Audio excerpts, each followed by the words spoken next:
Біздің келесі рецептіміз медальоны капрезе деген. Медальоныды осындай біз сиырдың жамбасесінің асты, осылай вырезка деп аталады, сыртын тазалап алдық, осыдан жасаймыз. Неки.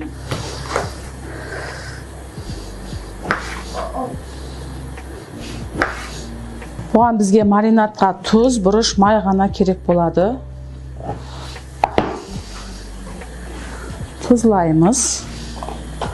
Қара бұрыш, май.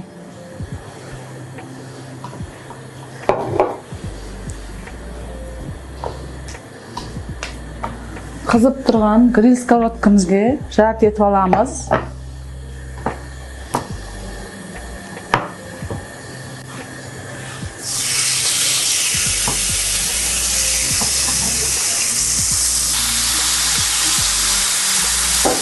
Топкамызға салып 5-10 минутқа пісіріп аламыз.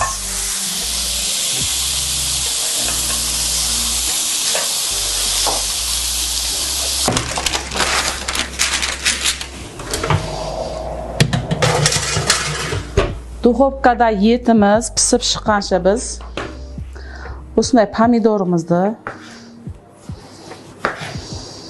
турап дайындап қоямыз. Және де осындай моцарелла гальбани сыры.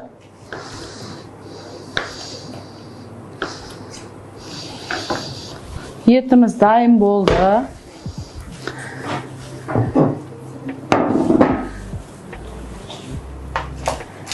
Етімізді осылай тарелкаларға қойып шығамыз.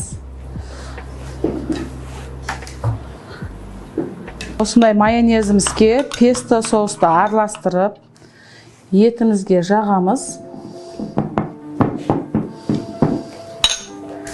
Және де үстінен помидорларымызды қойып шығамыз. Оның үстінен тағы да майонезімізді жағып шығамыз. Осындай моцарелла гальбани сырымызды қойып шығамыз.